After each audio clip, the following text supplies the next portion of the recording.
Hey listeners, I am here with Sarah Stremming of the Cognitive Canine and Cog Dog Radio.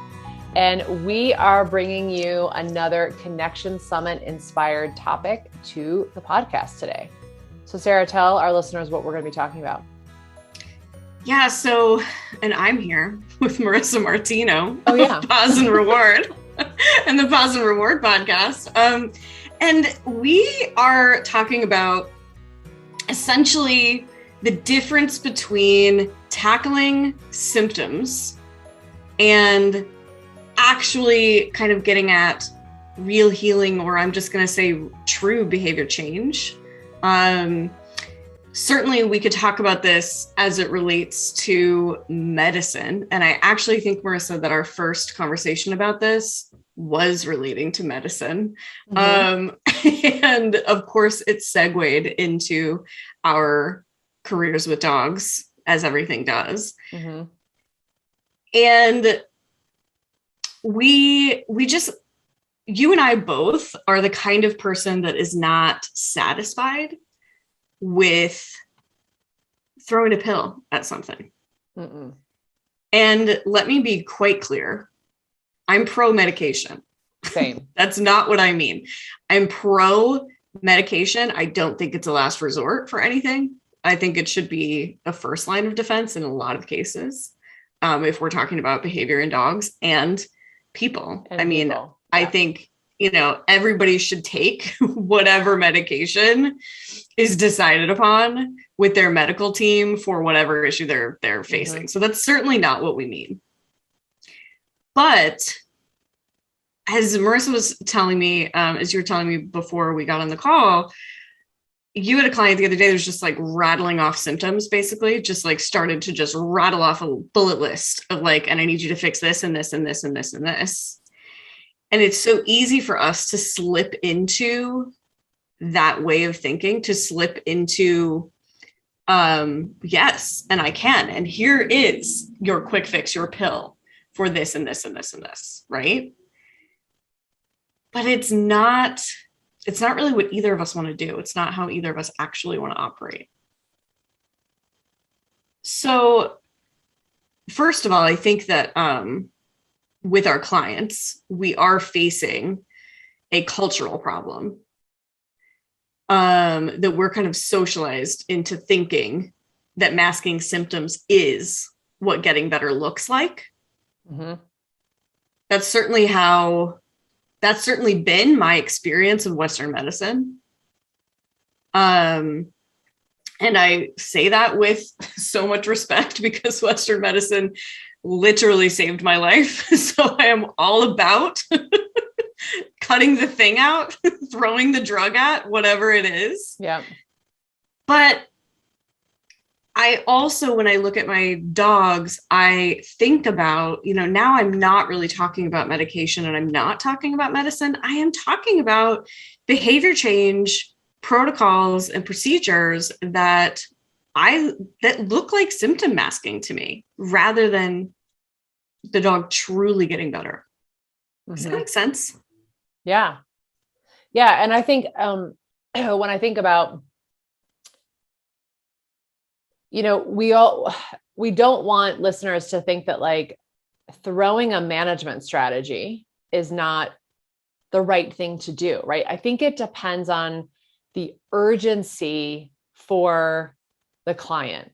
It depends on the urgency for a dear friend of mine if they're suffering from a medical concern, right? Like if we keep wanting to use that example, I mean, even for me, like I had some health issues this year and I was like, okay, I am willing to go down a medication route in order to feel better because the stress of not feeling better, I mean, it just sort of like compounds the issue. Yeah, it snowballs. And so, for sure. Which was impacting my life and impacting my partner's life, impacting my relationship with Sully, because I just was not in a good place. And so I was very much willing to take the management solution, knowing it's a management solution. It's not truly healing. It is the steroid to calm the inflammation. It is the baby gate, or it is the white noise machine, or it is like closing the curtains, or it is, feeding an enrichment item or something like that. it is the management strategy to prevent the behavior from getting worse or provide the client with immediate relief. So we are both on board with that, but we also are very much on board that like, that's not addressing the root issue. Like if we remove that, then there's still things that can be done. And, when Sarah mentioned my client that had a bullet list of things that they wanted to talk about, it's interesting how quickly as trainers, we can go to this place of like, okay, what are my quick fixes? What relief can I provide right now? Versus sort of like stepping back and saying like, okay, do you want a quick fix or do you want to actually modify this? Right? Because here are the benefits to modification, right? Here are the benefits to you, to your dog, right? Long-term. And it's really then up to the client to tell us like, yeah, I don't really want to modify it. Okay, well, then you're going to be managing it for X amount of maybe forever. And for us to get really curious with the clients instead of making that assumption, because I mean, I cannot tell you how many trainers I have spoken to in the past few months that feel this pressure to fix behavior issues as if we are like the plumber that came in to fix the leaky sink. And one, is that pressure even real? Right? Like, are we just making that up? And it's interesting. I've been asking my clients this more and more, and they're like, no, actually, I really do want to put in the work. And I'm always surprised that I made an assumption that they wanted the quick fix. They wanted the management strategy. And actually what they did want is they're like, no, we want to work on this, that my dog is feeling better about these things. I don't want to just cue him to sit in the presence of a trigger so that I quote unquote look like I have him under control and he stops doing the problematic behavior. A lot of my clients are like, no, I want this to be enjoyable for us. I don't care how he responds, as long as like we're both in a good place emotionally about it, which has been awesome that I have had those clients more recently. Right. But yeah, just asking the client, I think, and really laying out what that is going to look like from a management strategy, pros and cons, from a behavior modification strategy, pros and cons, and letting them come to that answer with you, instead of us just sort of like, we're here for an hour and a half and like, we've got to fix everything, because it's like not serving anyone. It's just really not. Yeah. So I want to bounce back to talking about immediate relief and management, because I do think that our job as professionals, our first job is to provide immediate relief, right? Just like a doctor. If I go in and I am in pain, their first job is to relieve the pain. Then maybe we can talk about where the pain is coming from and what's going on, right? But their first job, a safety concern. Sure. Or like, if we had a more, a more serious example, if I go in and I'm bleeding, the first order of business is stop the bleeding. Yep. The second order of business is find out why. Right. Yep. So, with dog training, and I think we should utilize one behavior issue that a lot of people have faced, to kind of frame our conversation, because then we all kind of know what we're talking about. So we'll talk about like dog directed issues, barky, lungy, whether it's coming from a fearful or a friendly place. The dog has kind of maladaptive behaviors when they see another dog. Yeah.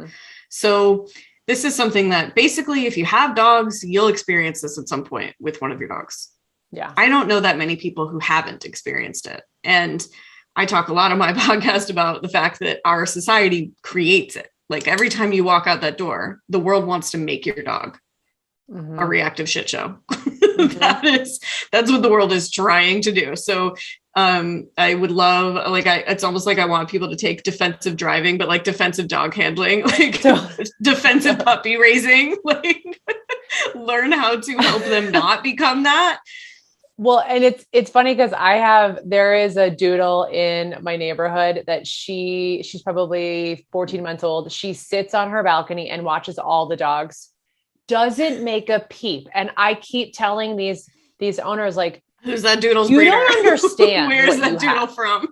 Like, what is like, they're like, oh yeah, she's really good. I'm like, no, like she's incredible. She's designed for this environment. She's a unicorn. Which good, good pet dog breeders are trying to produce dogs that are designed not to become reactive in those environments. So I want to know where that doodle's from. And then I want to sing that breeder from the rooftops, because that is what we need.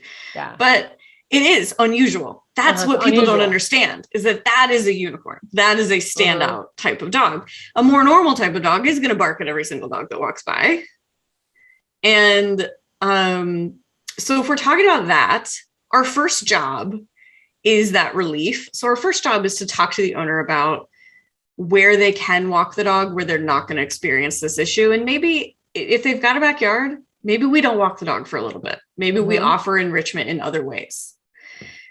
Thank goodness for backyards. And thank goodness for backyards. When people have them, it is a lifesaver, because when they don't, now we're between a rock and a hard place. Yeah. And especially with the dogs that are really afraid, right? I just hurt for those dogs that literally have to go into the snake pit to just relieve themselves every day, right? Like I really, my heart breaks for those dogs.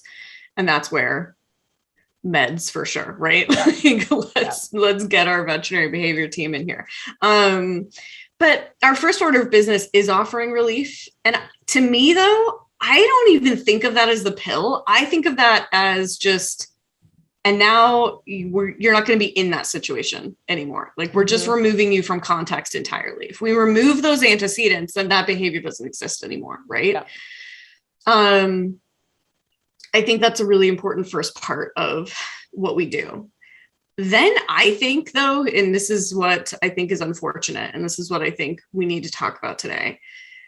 We as dog trainers, as an industry, and I'm not even going to say this is only a certain subset of dog trainers, I think this is pretty much most of us, then offer the pill of the DRA procedure. Or if we're a different kind of trainer, the corrective device. Right. So like a more reward-based trainer is going to then focus on a DRA procedure, which is a differential reinforcement of alternative behaviors procedure, which basically just means you get the dog to do something else and then you pay them for doing it.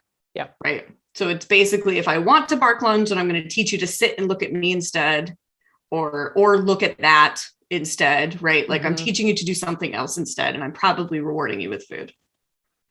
A lot of people might combine rewarding with distance from the trigger and food, right? Or maybe just distance from the trigger. Like there's a lot of different ways that we can reinforce, but it's essentially training an alternative behavior. And it certainly can, and I want to know if you experience this over time, provide some of that healing, because the dog is like, oh, I do have another choice. There is another choice on the table. I would agree with that. So I'm not saying that it's always kind of contrived and fake. I think it is in the beginning for sure. But to me, I haven't worked with a lot of dogs who truly got more comfortable with other dogs by doing a DRA procedure. Have you? I think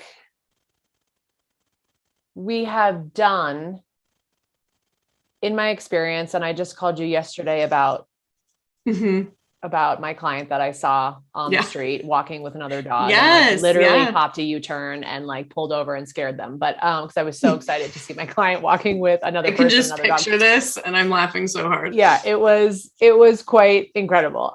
But we started with a DRA procedure in the sense that, like, obviously we're working with distance as, keeping him under threshold, but we were marking and rewarding anytime he disengaged from looking at another dog. And we were paying off with space and food as reinforcement. So in my reactive protocol, I like to mark and reinforce,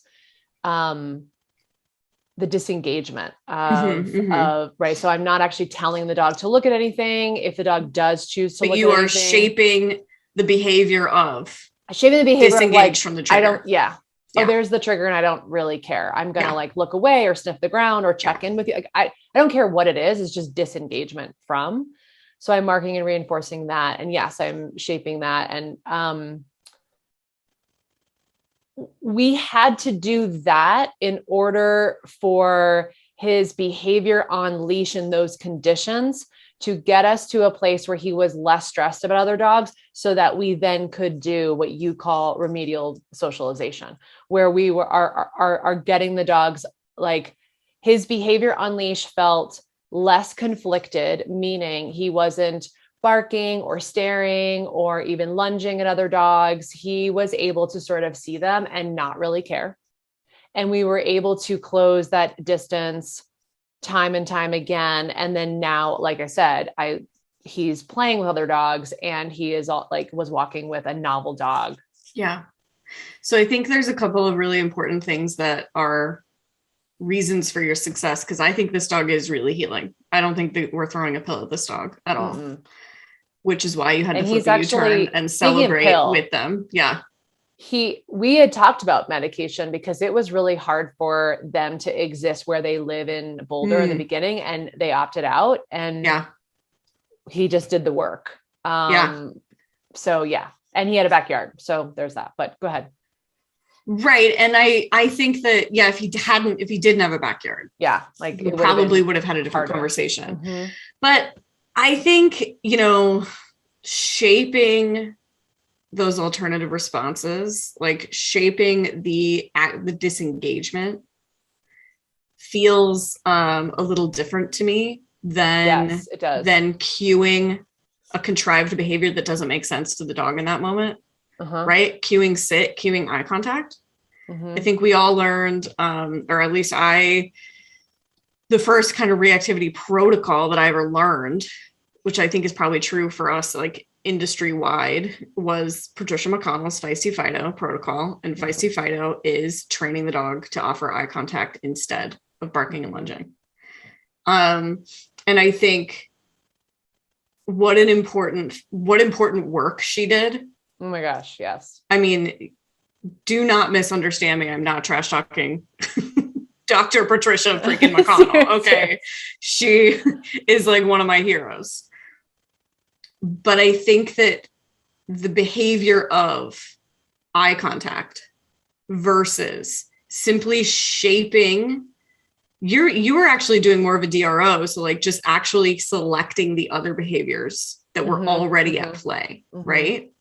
And then I also think part of your success was the double reinforcement of distance plus food. So you're actually providing some negative reinforcement, some relief from the trigger as well. And just as a caveat for folks that are listening that have dogs that like, they actually don't want the distance further away. They want the distance to be closed because they are really hyper social. And then it's manifesting in this barking and lunging type behavior. Distance away would not be rewarding, right? Like distance closer to the dog. So that's where it's so important to ask what's the function, right? Like what's the function of this behavior, and then do our best to provide that same function. I have absolutely worked. I've showed you videos of me working with like, bouncy, boisterous, overexcited puppies that want to get to the other dog. I think this should be in like every trainer's curriculum who works with puppies, is teaching them to get access to the other dog when they're calm. Because you have to know, like, what is it actually that we're about here? And if you want to get closer, then I'm going to facilitate that when you offer certain behaviors. Right. So these sessions though, so when you set up these sessions and you like do the thing, I like to call that therapy. And you and I are both like no strangers to therapy. So we can talk about, the fact that you do stuff in therapy that is not real life. It's therapy.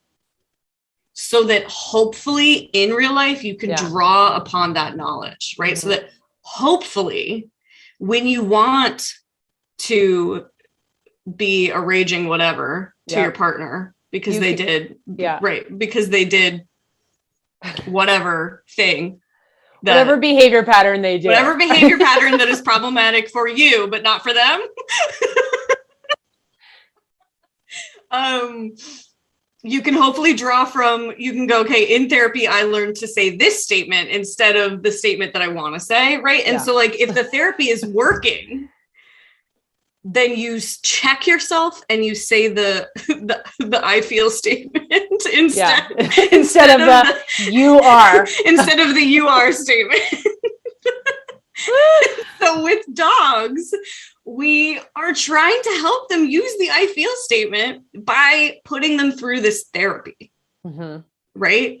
And when we're thinking about it like that, then I think we're getting closer to the actual healing. Mm-hmm.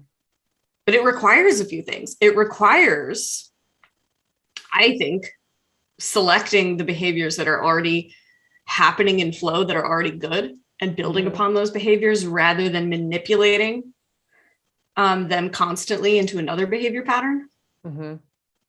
So there's that. And then it also requires safe repetitions.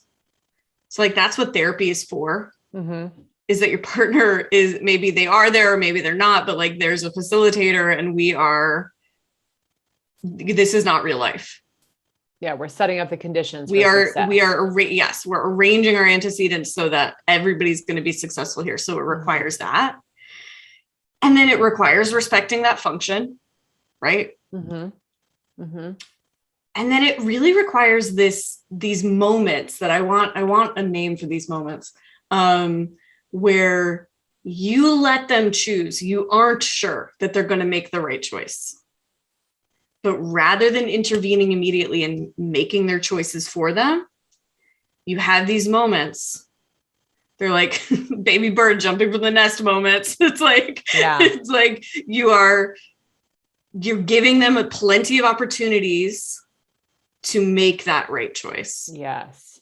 And you're not afraid. We do need a name for that, because it's honestly magical too. When the dog makes a choice, like that is so magical to me. And it's not, I didn't cue it. I didn't manufacture it. Like you said, like, yeah, there's so much magic in that. And it's so exciting. And I was we were recording a podcast about control.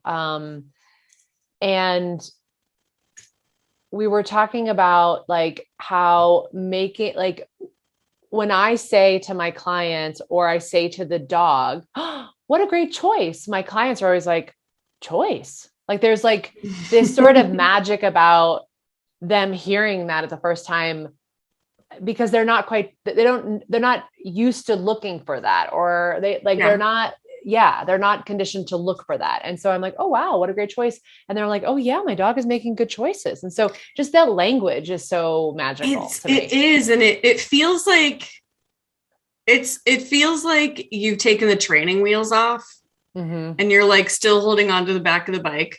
Yes. Yeah. And you're until you see that the kid is balancing the bike on their own. Mm-hmm. And then you let go of the bike. Yeah. And they don't even know they're doing it by themselves yet. Right. Mm-hmm. And then right. So it's like that. Without that, the dogs don't actually get better. And I think too much of our training is interrupt reactions, damage control, like make it stop right now. Yep. And there needs to be so much more room for those moments where you let go of the back of the bike.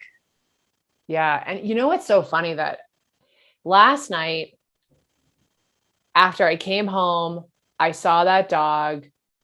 I mean, really popped a U-turn, called Sarah, was like, oh my gosh, this is so exciting. I had a moment where I was like, but Marissa, you don't really teach your clients like touch or turn or like, I had a moment where I'm like, why am I not teaching my clients to cue that? I'm usually doing find it to get out of a situation, or we're actually just moving past it. Mm-hmm. If like for some reason we're going over a threshold. Right. You have to have damage control techniques. I have to have a damage control. They have to be there. Exactly. But damage control cannot be the therapy. Exactly. And then we have our DRA procedure, right? Where I am marking and reinforcing the disengagement. DRA? DRO? DRA? I think it's technically a DRO, but Oh, that's right. It's other DRO. It's also DRI because it's incompatible, but it's compatible. Yeah. it's obnoxious. Let's just call it a differential Well, reinforcement procedure. Seriously. It's the most obnoxious jargon in the world. Is from ABA. Yeah. And so I think I had this moment last night, even though I literally got to experience success, like casual success. And my client was like, I just filmed a video to send to you. Like, he's so excited. And then you immediately were ragging on yourself about what you did wrong. Well, not even what I did wrong, but I was sort of like, I should really be teaching another thing that the client gets to cue. And I'm like, why? It's working. Right. Like, it's working. Like, why? And our clients often are using that, like, they get reinforced for prompting that. Mm-hmm. And they start cueing it all the time, and they cue it in situations that are too hard for the dog potentially. Yeah. So I'm not saying any of those things are wrong. And I'm not saying if you have that in your protocol that that's wrong, but I do like the procedure that I have been doing more recently, which is allowing the client like a moment to pause to see. And if we're out in the ether is what I call it. If the dog's out in the ether for a little bit too long, staring for a little bit too long, or we define what that looks like for each client and each dog, then we're going to interrupt it. Like, that's when we interrupt, but we don't interrupt all the time because the dog's in the environment. If that makes sense. Yeah. Because if you are, you're not providing the opportunity for the therapy to work. Because the dog's not making that choice. I want the dog to make the choice. Like, oh, there's a dog. I don't care. Yeah. And then I think that, I think that a lot of our protocols are more focused on controlling and more focused on redirecting. Mm-hmm. And I also think a lot of what you just talked about, touch and U-turn and those kinds of trained behaviors, those are all, to me, damage control behaviors. All of that feels like management to me. Mm-hmm. None of that feels like the dog actually getting better to me. And I feel that way about so many of the things that we are trying to address reactivity as an industry, is that it's all just kind of, okay, we'll avoid the reaction and make the person feel better in the moment. Mm-hmm. That's a pill. That's masking symptoms. What really getting better is looking for those moments where you let go of the back of the bike, seeing what the dog's choice is. And then if their choice is to react, or they choose to, start to lock on and stare, and you choose to interrupt or whatever, rather than being like, rather than really intervening hard on that or being like, oh, no, this isn't working, then you just shape your therapy plan for the next session based on that. Mm-hmm. You allow that to inform where you go next. And then I think that, real healing, especially with this reactivity, has to do with the dog actually getting more comfortable with other dogs. And they don't get more comfortable with other dogs by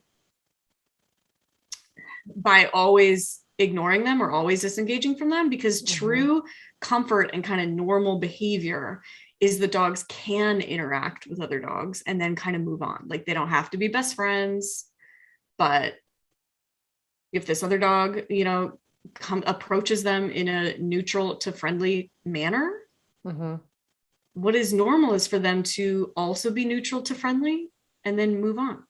Mm-hmm. And we just do them such a disservice when we don't focus on that, because this is where they live. They live in a place with other dogs in it. Yeah. I had a client who this is a case that was probably at least 10 years ago. Around 10 years ago, I think. And I literally lose sleep over this case still, just because that's the kind of person I am, but not really because it was that bad. I know this case and I'm like, really? That's just the kind of person I am. They lived in the Wash Park area of Denver. So they lived in this super busy super busy place near this big, beautiful park where everybody who spends the money to live in that area, they want to walk in that park. I mean, that's why you spend the money to live in that area. And so they got a dog. It's a retired couple. And one of them wants to walk this dog in Wash Park every single day. That's why they got the dog. They adopted a 10, 12-month-old cattle dog mix from a shelter. And the dog's barky lungy as all hell at other dogs. Yeah. And you know what? Today, Sarah is like, well, duh. Like, of course. And I'm so sad that these conversations aren't had before you sign those adoption papers. Like, I'm so sad that like this happened to these people and this dog. But I got so focused, so fixated on masking the dog's reactivity symptoms so that their desire and their goal of walking this dog in Wash Park every day could be satisfied as soon as possible. Mm-hmm. That the dog did not get better, and they ultimately rehomed the dog. Mm-hmm. I don't think that was a bad outcome. I think the dog was in the wrong home from the beginning. But today, Sarah would have been like, okay, this is going to take a long time. And here's what it looks like. And also, it may never happen. Mm-hmm. There are a lot of dogs, including like half of mine, for whom walking in Wash Park every day would be very stressful and not fun. Yeah. Right. Yeah. I'm just thinking of like younger trainers, because I don't think I have been able to say that until later on now as well. Mm-hmm. It's like, yeah, that's going to be a really hard goal. Like, I don't know if we're going to be able to achieve that. I think how much pressure, we feel so much pressure to be successful for them. And it's like, because we're new in this industry and we want to be successful for us. Mm-hmm. And so I did this huge program for them. I did a combination day train and coaching, and literally got the dog only to, obviously the dog was a little better, but the dog was not able at that point to go be a nice, pleasant walking companion, because she still required that constant management, because all I was doing was masking the symptoms. The dog wasn't actually getting better. I taught her all of these different things. Look at that game. I used a combo of like, we did a little control and leash. We did some bat. I was doing all of these things. I was teaching her these management skills of U-turn and nose target and look at me. And like, I did all of these management games, all of these things. I threw all of these things at this dog. And what she really needed was to go be driven somewhere to have off-leash exercise a couple times a week. Uh-huh. And then she needed some real therapy with other dogs. Yeah. Not to be walked to Wash Park. Right. And she was friendly. I think today, the trainer I am today would have had more success with that case, but it would have involved convincing those people to exercise her somewhere else. Mm-hmm. And I don't know if they would have. Yeah. And that's okay. Right. And that has to be okay too. Yeah. And that's part of the conversation. That's like, part of the conversation, part of the training plan. Yeah. You work with me. Mm-hmm. This is what it's going to look like. And it's going to involve this and this and this. It can't involve you put this special harness or this head halter or whatever on the dog and ask it to look at you and walk past the other dog. Like, good luck. Yeah. Yeah. And I'm reminded of a case where this was so great because we had a bunch of trainers working on this case. So shout out to Jackie Johnston, who worked with this client on separation related behaviors. So he had separation anxiety or separation related behaviors. And then he also was reactive to the sight of dogs. And it was pretty significant. And he was a very large dog, and the pet parent was small, and she was doing a really good job to try to manage him. And we got a better response. We found a place to actually do some training that was ideal, where we would see where the dogs are coming from. Like, we did have enough space and he could make different choices, and the pet parent felt safe practicing there. But I really felt like all of that got so much better when we started to do remedial socialization with another trainer. So this other trainer has this incredible helper dog that she was like, yeah, I'm not that concerned about, given his history. And we took all the safety precautions or whatnot. We introduced him to her, and that went really well. And then we wound up looping in a trainer here that has a facility. And he now, like, he started off going to their facility during the day for the separation related behaviors, because the owner needed a break.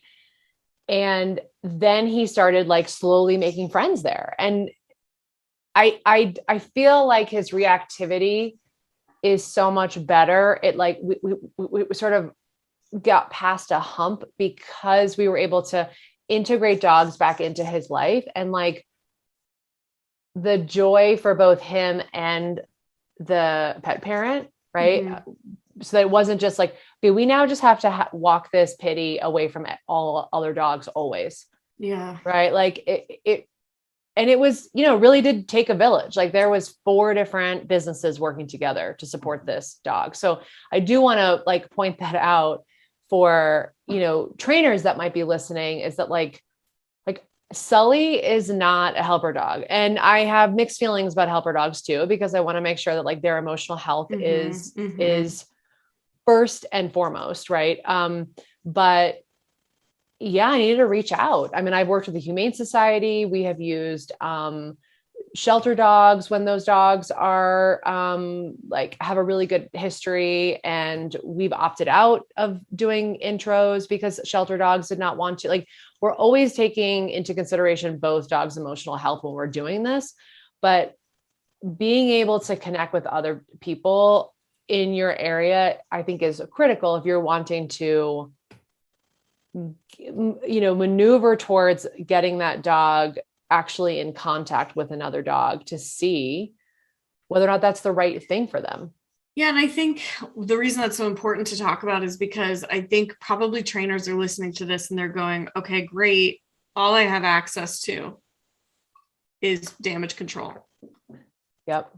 Because I don't have access to setups. I don't have whatever. And truthfully, or I live in a city with no backyard, right? Like all these things, right? And truly, the answer is that you always have access to what it is that you need, but sometimes it requires creativity. Sometimes it requires a village of helpers. But if you know what the dog really needs, but you're still feeling pressured to mask symptoms instead, don't. Your clients will be happier if you say, this is what I think we need to do to get this dog truly better and truly feeling better. And then you're doing bigger work. Like,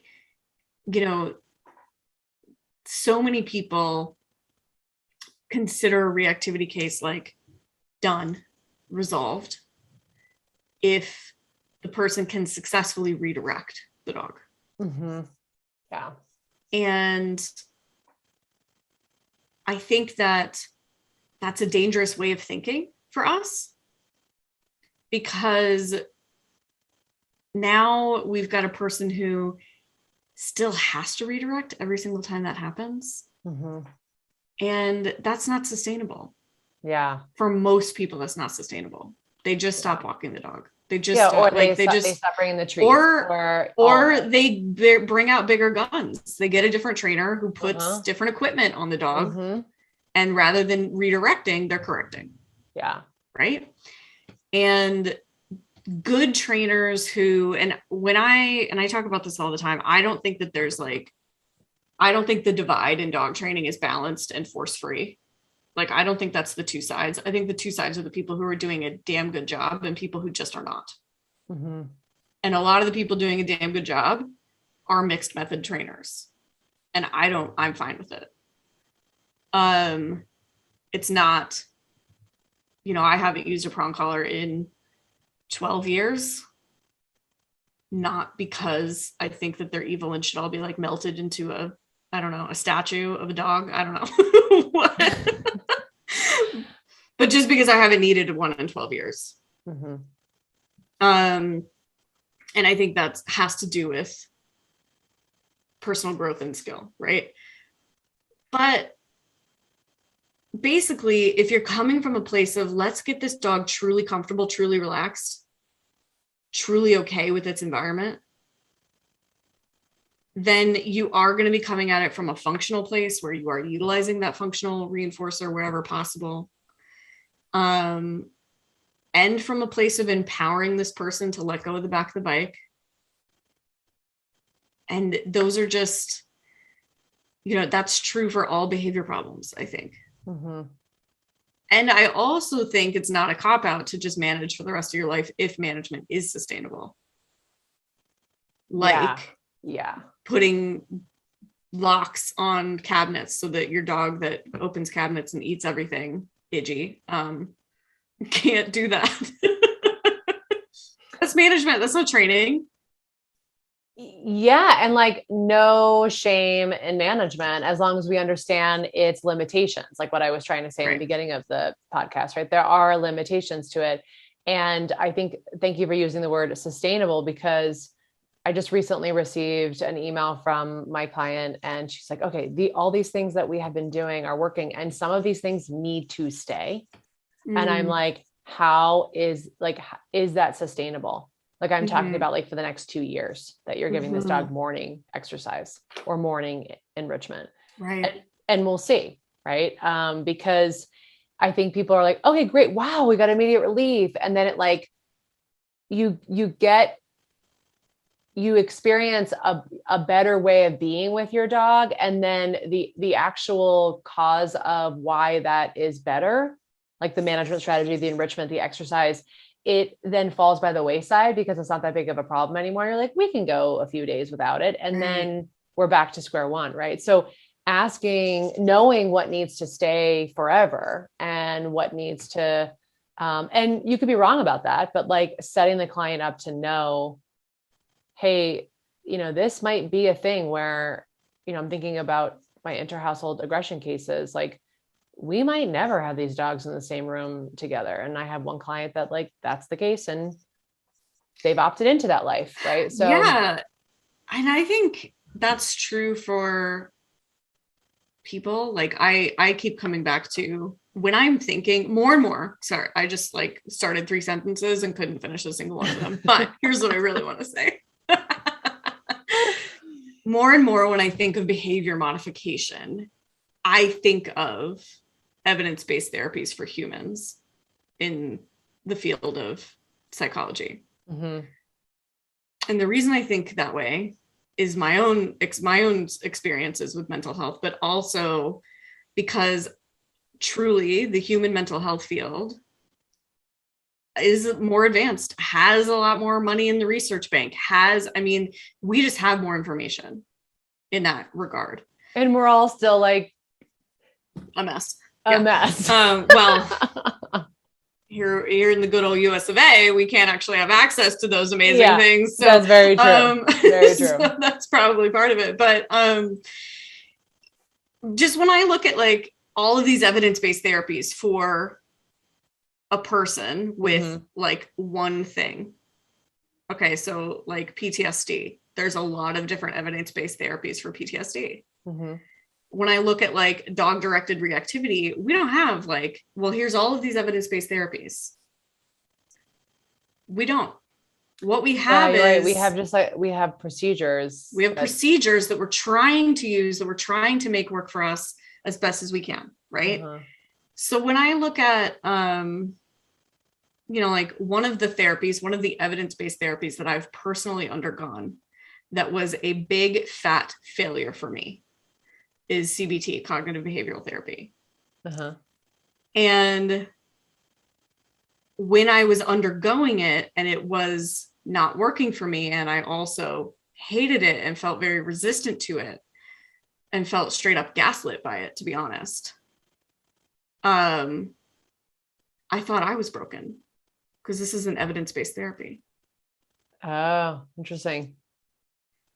And I think why was it not great for you? I mean, that's Okay. Probably a long conversation to have. And you're like, because the premise of CBT is that you challenge your own thoughts. So the premise of CBT is you're going, this is terrible. And you are prompted to then say, is it actually terrible? And when I underwent, yeah. Oh, I was going to say, it doesn't leave space to be like, to be okay with, I'm feeling terrible right now. Absolutely. There's no sitting with the feeling. It's all challenging. It's all challenging the feeling. Yeah. And the reason that I underwent it is because it is an evidence-based therapy and therefore will be paid for by insurance. Whereas like talk therapy, not paid for by insurance, not for as long. Uh-huh.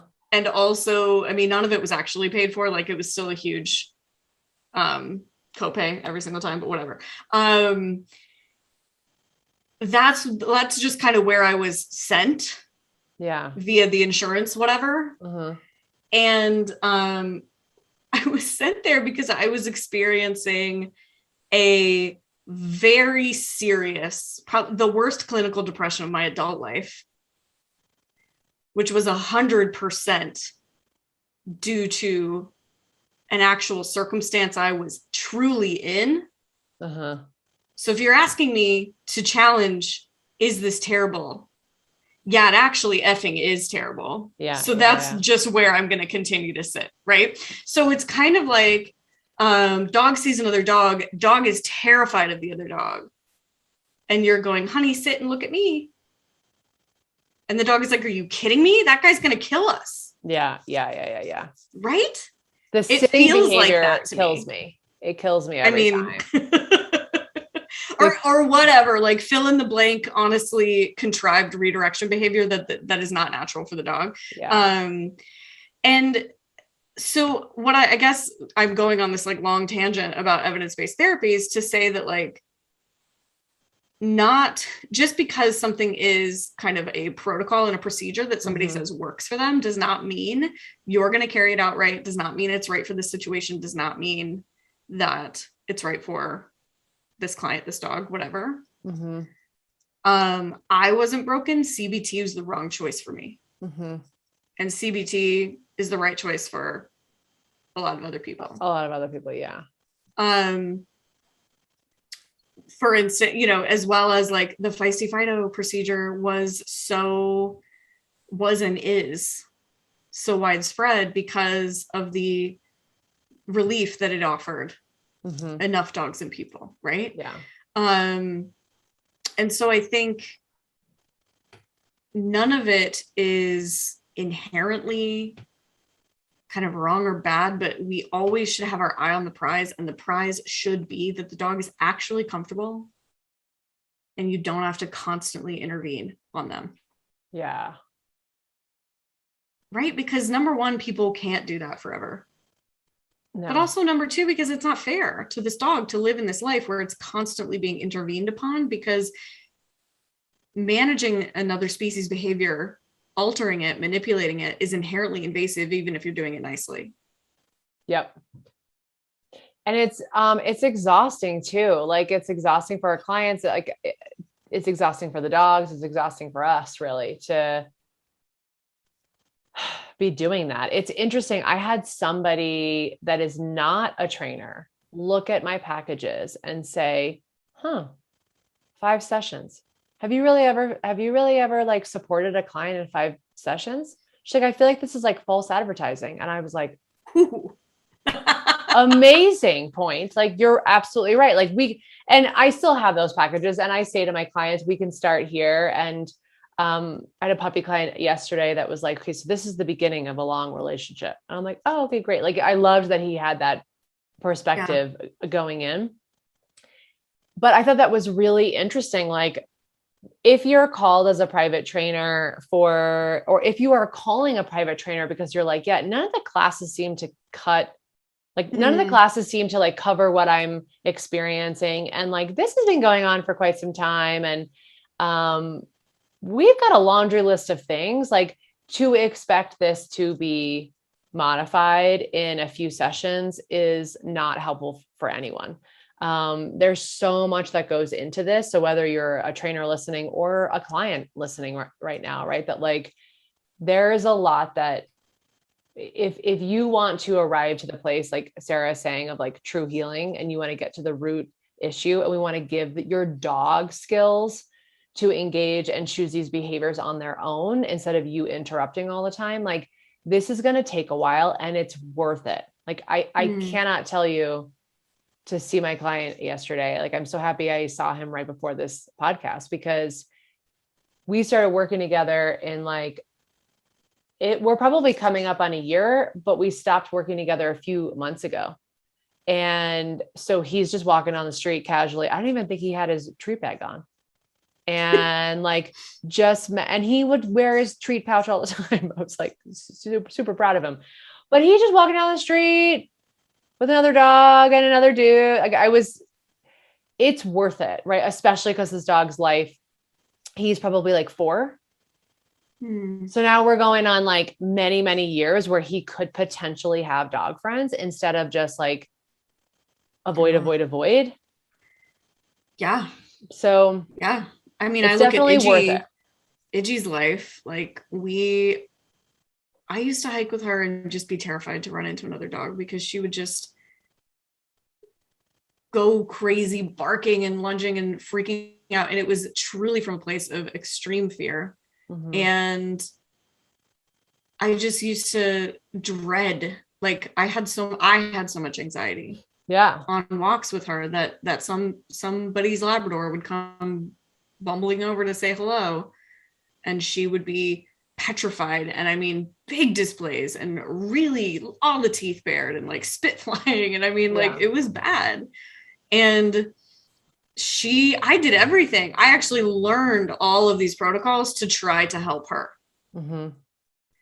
And I would get a little bit of success and then it would plateau always, because none of it was, and actually you got this, girlfriend, you can interact with other dogs. You are going to be okay.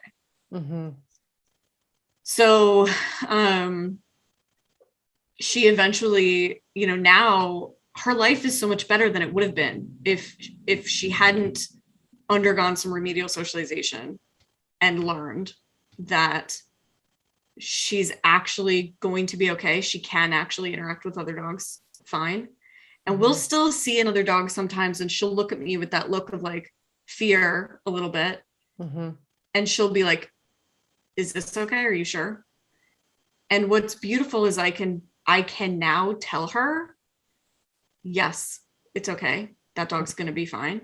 And she can just kind of go, okay, you haven't steered me wrong before, so I guess you're right. And then we can approach it, say hi, move on. A huge help to her has been Felix, because he is dog social and he's very forward about it. He's very like, hello, how are you? Who are you? What are you about? Every time we see another dog. And so she was able to, for so long, just kind of hang back with me while Felix was like, hello, how are you today? And I was able to just start to breathe and start to relax and start to cue to her that we were safe. And you've seen her now. I mean, she's the most dog savvy, most incredible dog that I have now in my house. Like, she's way more savvy than Felix. Felix is just friendlier than her. And so real healing started to happen with remedial socialization, and it didn't happen before then. And we did all the things, like you name it. I learned it, I carried it out, and we only ever got to a certain point. Yeah. So certainly she got to a point where she could demo for me in my classes and go to agility trials, and like that was all fine. But walking on a trail and another dog shows up, not fine.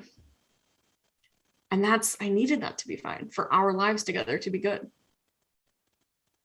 Yeah. And I think, you know, as a caveat too, like there are some, this is not to get to your dog to the place where like they are friendly with everyone or they don't have a reaction, right? It is like, she's certainly not. Yeah. She's not it's friendly. like there is, I really appreciate when you and Lisa have talked to me about like that neutral is a place, right? Like neutral versus positive. So like positive, neutral, and negative.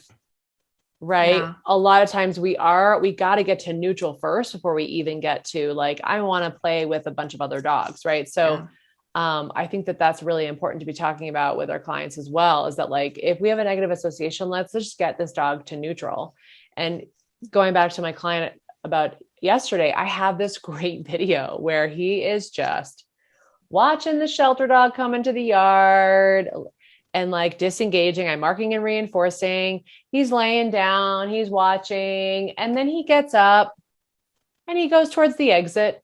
And I'm like, okay, great. Like you do not want to meet this dog, right? Like I don't want to be here anymore. We're not going to push that. Right. And so I think, well, one, I'm listening to the choices he's making and not pushing him over threshold, like not like listening that if he wants to, he's not opting into this particular interaction. Like I'm okay with that.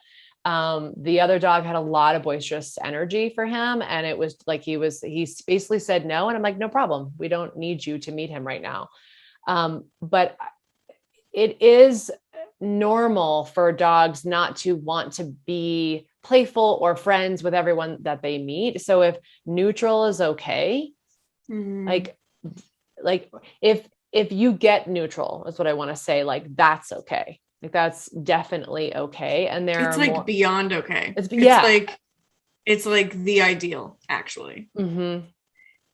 And I think that a lot of our procedures, like you could attempt to, you know, one thing that I learned early on that I disagree with now is that if you feel like the dog is coming from a place of fear, you should start with a counter conditioning procedure. So other dog shows up and you start feeding them, right? So, and the other dog shows up, you start feeding, the other dog leaves and you stop feeding. And I don't want to get into everything that's wrong with that right now, but, what's fascinating to me is that that's not a procedure that exists in human psychology. So, oh my gosh, you've talked to me about this. Right. So if I am afraid of spiders, which I am, and you show me a tarantula and then you give me, I don't know, $1, a sip of whiskey, I don't know, whatever I'm feeling that day. And if you do that repeatedly, I'm just going to guess, obviously this is not a procedure I've undergone. But if somebody has like a contained pet tarantula and a bottle of really nice whiskey and wants to come over and try it, like I'm game. But but I'm just gonna wager to guess that doing that is not gonna help me not jump out of my skin when the wolf spider's crawling up the bathroom wall when I'm trying to brush my teeth, which was last night. Like, I'm just going to wager to guess that that's not actually going to change anything. And so I'm not saying, you know, if you are utilizing counter conditioning and you feel like that's working for you, I'm not here to take that from you. Yeah. But I do think that in particular is a procedure that's really worth being put under a magnifying glass. Yeah. Because I think that it reduces what's going on. And I think that it really is kind of a symptom masking sort of procedure. Like if the other dog shows up and then you are feeding until the other dog is gone, and you're doing that forever until because you're trying to see that the dog's feelings are changing and they're not, or, and this is my criticism of it, the dog starts to look at you wanting food when they see another dog. Great. You've actually trained an operant behavior. Go with it. Focus on it. And see what you can do. But I don't think that you have actually necessarily reduced fear. You've just taught them under these conditions. When another dog shows up, the thing I want you to do is eat this food. Mm-hmm. And that will work out for you and you will be safe. Under the conditions of your pet tarantula in a jar that definitely can't get me. And whatever it is that you're counter conditioning with, the glass of whiskey, I'm probably going to start to relax. Mm-hmm. But there are limitations to what a procedure that looks like that can do. The reason that it's not working, and if something you're doing isn't working, it's because you've lost sight of the function. You've lost sight of why these behaviors are really here. Mm-hmm. If I actually get to the point with a counter conditioning procedure where the dog disengages from the other dog and looks at me to eat the whatever, mm-hmm. then I have effectively changed, like I have altered the motivating operations at play. Now, when the dog sees another dog, its motivation for its behavior is my food. And is that a great thing? And can that be a great segue into some of your therapy? 100% yes. Yes, it can. But it can't stop there and it's not going to stand alone. And there's a lot of dogs where that switch is not going to happen. Mm-hmm. And it depends on how important to them the original function was. So, and I talk about this as being the kind of like the transfer of the function. Like if you make the function something else, now you have control. It's kind of like if you've ever told somebody to throw food at their dog that runs to the front window and barks. So if your dog runs to the front window and barks at the mailman or whatever, a procedure that I've used forever is just throw a scatter of food at them. They'll disengage from the window and they'll start eating the food. And the question that everybody always gets is, aren't you rewarding the barking? Mm-hmm. Right. And what I say is, if I'm truly reinforcing the barking with my food, then you will see the behavior start to change. The dog will start to bark at the window and then look at you for the food. And if that happens, now you have control of the behavior when you didn't have control over it in the first place, because you didn't have control over the consequence, over the outcome. Mm-hmm. If you can switch the consequence for the behavior to something that you can control, now you can do anything. Sky's the limit. And I think that the reason that people push counter conditioning still is because that's actually what they're achieving if they're having success. Yep. And then their DRA procedure is more successful because of it. So I think that very long-winded way of saying, I think that we just need to be a little bit more aware of what we're doing and understand that if you feel like the protocol or the procedure that you're doing isn't working, maybe you are doing it wrong, but maybe it's just not right for you and your clients. Mm-hmm.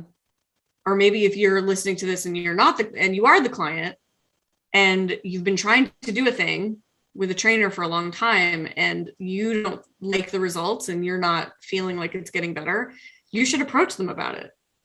Right? Like you should say, yes, what can I expect here? And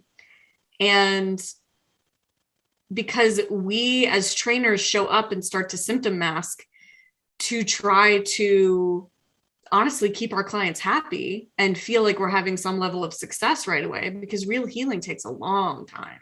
Yep. And that's just not how training is talked about in our society, right? It's like not how training is talked about. Class. Yes. And it's not how it's talked about in our industry. Like how many trainers are like, okay, here's my protocol for this. And then I want to sit them down and I want to say, what are the actual results in the end? Mm-hmm. Like we recorded that whole recipes podcast with Lisa for Cock Dog Radio, because she texted both of us and said, hey, is, ad hoc feeding when there are fireworks or whatever, Is like, the is that counter actually conditioning working? protocol? Yeah. For example, is that actually working for anybody? Like, does that work for you? It's like And I a was thing like, that no. we were told to do. Yeah, exactly. Yes, it's a thing we were told to do. And so just always questioning, is this actually working or not? Rather than reading the book or whatever and being like, well, it's in a book, it's probably right. It's probably true. I'm probably doing it wrong. Like the CBT manuals, like the CBT workbooks that are just collecting dust on a shelf, because I was like, what is this? Why isn't this working? And also, does this actually work for anyone? Was kind of how I was feeling. Yeah. So always questioning it and recognizing when you're symptom masking, I think, rather than actually helping anybody get better, is important. Yeah. Yes, definitely recognizing it, because to go back to the beginning, if that's what your client wants at this point, or if that's what, like, if we need to provide relief, like, know that you're doing that and know that, like, there are limitations to that. So, well, thank you for chatting with me about this topic. Such a great conversation. Thank you. Yeah. Thank you.